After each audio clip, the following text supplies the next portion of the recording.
여러분 지금 이 영상 왜 보고 계시죠? 물론 뭐 하원장이 마음에 들어서 본다는 분도 분명 있겠지만 일단은 근본적으로 피부 좋아지고 싶어서 보는 거잖아요. 오늘 그래서 피부를 나쁘게 하는 습관들을 딱 모아서 이거 하지 마라 라고 말씀을 드릴 거예요. 어떻게 보면 잔소리 종합 선물 세트의 영상이다. 그동안 제가 하나씩 해왔던 잔소리들을 오늘 엑기스를 쫙 모아가지고 여러분한테 들려드리겠다. 그런데 이거 말해줘도 솔직히 안 할 분들은 안 합니다. 저도 알아요. 왜냐하면 저도 마찬가지거든요. 인간은 원래 그런 동물입니다. 근데 잔소리를 들으면 10명 중에 우등생 한두 명들은 이걸 잘 지킨단 말이지. 저는 그분들을 위해서 말씀을 해드린 거고, 나머지 평범한 분들도 계속 잔소리를 귀에 쏟아붓다 보면은 어느 순간 아 맞다 이거 하 원장님이 해냈는데 하는 순간이 올 거예요. 그걸 위해서 오늘 열심히 잔소리를 해보도록 하겠습니다.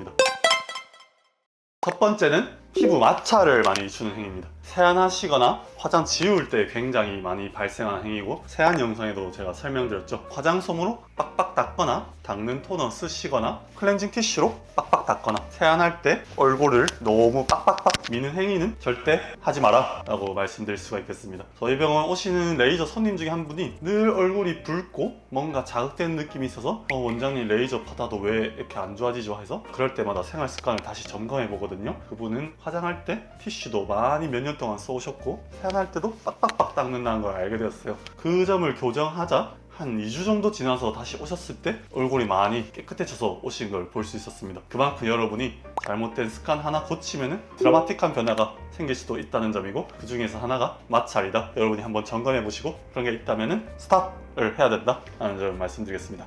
두 번째로는 선크림입니다.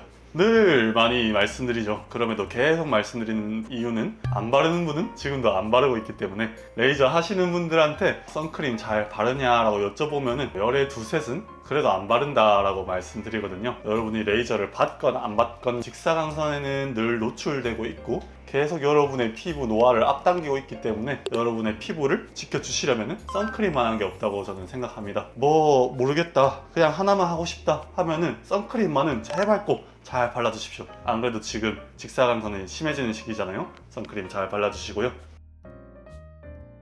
세 번째로는 온라인상에서 좋다는 거 다 바르기입니다. 여러분 좋다는 거 발라주신 거는 너무 좋아요. 행동력 1바 아니겠습니까? 그런데 본인 피부한테 맞는 게 다 있단 말이죠. 이게 좋다 저거 좋다 하는 거는 좋다라는 말 뒤에 뭔가 부가 설명까지 자세히 들어주셔야 돼요. 이거는 이러한 분들한테 좋다, 저거는 저런저런 분들한테 좋다가 늘 있단 말이죠. 근데 그것을 듣지 않고 야 이거 했더니 좋더라 라는 지인의 말이나 영상이나 인터넷 글들을 보고 바로 다 발라주시게 되면은 본인 피부가 너무 예민한데 조금 강한 것을 쓴다던가, 본인 피부가 너무 지성인데 너무 오일리한 걸 쓴다던가 하면은 오히려 피부 트러블이 더 일어날 수 있습니다. 그렇기 때문에 본인만의 기준을 잡으시고 본인 상태가 어떤지 잘 아신 다음에 조금 필터링해서 사용을 해보셔야 된다. 좋다고 해서 다 써보면 안 된다. 저 또한 여러 가지가 좋다고 말씀드리지만 그것을 조금 더 들어보시면은 이런 분들한테 좋다는 게 늘 있거든요. 거기까지 참고를 하신 다음에 사용을 해보시면 좋을 것 같습니다. 네 번째로는 과도한 클렌징입니다. 어떻게 보면 첫 번째 마찰이랑도 비슷한 거긴 한데요. 여성분들 화장하고 나시면은 당연히 깨끗하게 지워주셔야겠죠. 근데 늘 말씀드리지만 약간의 화장품이 좀 남더라도 피부에 그렇게 큰 피해는 가지 않습니다. 오히려 조금 남은 거 닦아서 보이는 거 하나도 없게 하려고 깔끔하게 세안을 2번, 3번, 4번 하는 것이 피부에는 훨씬 더 자극을 주고 피부 장벽을 망가뜨리는 행위라는 거죠. 그렇기 때문에 내가 화장을 하는데 이중세안 그 이상을 하고 있다, 그것을 반드시 줄여주셔야 되고요. 클렌징을 하고 날 때마다 피부가 되게 당긴다, 따갑다, 아프다 하는 분들은 본인이 너무 과한 세정제를 쓰고 있는 것은 아닌지 한번 점검할 필요가 있습니다. 다섯 번째로 물 많이 마시기입니다. 여러분들 보습에 대해서 늘 제가 강조를 드리잖아요. 보습제 좋은 거 사서 잘 바르고 있는데 그래도 왜 건조하죠 원장님? 저 리쥬란 맞아야 될 것 같아요 라고 하시는 분들 오시는데요. 건조해서 속당김이 있어서 리쥬란을 이제 받고 싶어서 오시는 분들 상담을 해보면은 10중 8구는 물을 많이 드시고 있지 않습니다. 이거 또한 좀 잔소리긴 하거든요. 사실 리쥬란 맞고 싶어 왔다 하면 리쥬란 나와주면 되죠. 근데 뭐랄까 밑 빠진 독에 물 붓기가 될 수 있다는 거죠. 여러분들이 하루에 물 한 잔도 안 드시는 분들도 저는 봤고요. 아니면 커피나 녹차, 다른 음료를 드시는 분도 있는데 여러분들이 생수 같은 경우를 하루에 500ml에서 1리터 정도? 이 정도만 챙겨주시는 습관을 쭉 가져가면은 훨씬 피부의 당김이라던가 건조함이 좋아지시는 것을 체감할 수 있을 거예요. 원래 드시는 분들이 이거를 늘린다고 해서 체감되진 아마 않을 겁니다. 근데 안 드시는 분들이 요만큼만 늘려주셔도 몸에서 와, 물 들어온다 하면서 되게 피부가 좋아하거든요. 그 점을 꼭 참고해 주시고, 뭐가 내가 건조한데 무슨 문제일까, 무슨 실수를 받아야 될까 하기 전에 물 챙겨 먹기부터 꼭 잘 지켜주면 좋을 것 같습니다. 여섯 번째는 수면입니다. 피부 트러블과 좀 관련 있는 부분인데요. 하루에 수면 시간이 막 6시간 이하로 부족하다, 아니면은 너무 늦게 자거나 자고 깨는 게 되게 불규칙하다 하는 분들은 수면 패턴부터 지켜주시면 좋을 것 같습니다. 얼굴에 트러블이 하나둘 올라오거나 아니면 막 뒤집히거나 하는 분들한테도 꼭 물어보는 습관 중에 하나가 수면 습관인데요. 우리 몸의 호르몬과도 관련이 있는데 그 호르몬이 피지 분비량을 조절하는 핵심이기 때문에 수면이 잘 지켜지지 않는 분들은 얼굴에 뭐가 자잘자잘한 트러블이 많이 올라올 확률이 높습니다. 그렇기 때문에 본인 피부를 위해서는 이 수면이 되게 중요하다는 점을 말씀드리고요. 일곱 번째는 과도한 각질 제거입니다. 어떻게 보면 클렌징과도 관련이 있지만 따로 뺀 이유는 제가 이런 손님을 한번 봤었는데요. 이쪽에 뭔가 트러블과 각질이 계속 올라와서 본인이 너무 스트레스고 거울을 좀 자주 보시는 분이었는데 이걸 너무 없애고 싶다고 저한테 하소연을 하셨었거든요. 아 근데 손님, 요거는 지금 회복되는 단계라 건드리시면 안 됩니다. 가만히 놔두시면은 오히려 바세린이나 보습 같은 거 해줘서 지켜주시면은 금방 좋아지실 거예요 라고 말씀드렸는데 2주 뒤에 그분을 만났는데 여기 커다란 흉터가 생겨져 있어요. 마음이 너무 아팠습니다. 아니 말씀드렸는데 왜 그랬어요 하니까 각질이 너무 더러워서 계속 필링을 했대요. 필링을 하다 보니까 미세하게 좀 까진 데다가도 조금 각질이 올라서 또 필링을 하니까 파이고, 그러다 보니까 흉터가 된 거죠. 그분은 이제 저한테 찾아온 손님 한 분이었지만 분명히 비슷한 분들이 되게 많을 거라는 건 저는 알아요. 여러분들의 어떤 깨끗한 얼굴에 대한 집착이랄까? 어떻게 보면 본인에 대한 관심과 사랑이지만 그게 너무 과도해지면은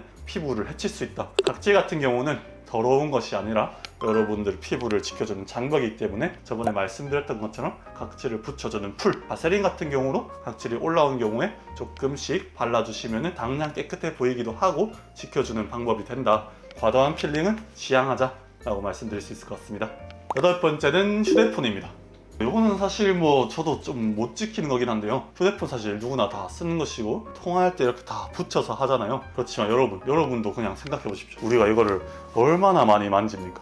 그리고 얼마나 많이 땅에 떨어뜨리고 그냥 놔둬놓고 합니까? 이게 사실 변기보다 더 더러울 수도 있어요. 근데 이거를 연인이나 친구나 가족들이랑 통화한다고 탁 붙여서 30분에서 1시간 동안 통화를 한다. 그러면은 거의 뭐 말 안 해도 알겠죠? 여러분들이 휴대폰을 늘 깨끗하게 할 수는 없잖아요. 그렇기 때문에 통화를 만약에 한다 하면 살짝 띄어서 사용해도 충분히 잘 들리고요. 아니면 블루투스 이어폰 같은 것을 사용해서 통화를 해주시면 좋을 것 같습니다. 좌우지간 휴대폰 액정이 본인 얼굴에 닿는 것은 지양하자라고 말씀드릴 수 있을 것 같습니다. 아홉 번째는 베개입니다. 베개 또한 휴대폰과 마찬가지 부분인데요. 여러분들이 맨날 이제 잠자고 여기 대고 침 흘리고 각질이 떨어지고 하는 부분이 베개이기 때문에 베개는 좀 자주 빨아 주셔야 됩니다. 뭐 하루에 한 번 빨 수는 없겠죠. 최소한 일주일에 한 번 정도는 베갯닛을 좀 갈아주시면 좋을 것 같습니다. 이 부분도 조금 많이 놓치고 있는 부분일 수 있는데 사소하지만 휴대폰만큼 중요한 부분일 수 있기 때문에 꼭 말씀드리고요. 특히나 뭐 비듬이 많다, 좀 붉다, 지루성 피부염이 있다 하는 분들도 베개 같은 경우를 잘 교체해 주셔야 됩니다.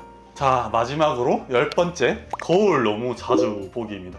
이거는 어떻게 보면 다른 습관과 다르게 좀 직접적이지 않고 조금 본인의 마음과 연관이 있는 부분인데요. 본인에 대한 사랑이, 피부에 대한 관심이 너무 지대하신 분들은 하루에 거울을 너무 많이 보십니다. 아침에도 보고 점심에도 보고 저녁에도 보고 누구나 얼굴 보면은 어떤 부족한 부분은 다 갖고 살기 마련이거든요. 근데 그것에 큰 관심을 안 가지면은 그런 작은 부분들은 사실 스트레스 주지 않고 넘어갈 수가 있어요. 근데 거울을 계속 보다 보면은 여러분 늘 자주 보는 게 여러분 마음속에 들어옵니다.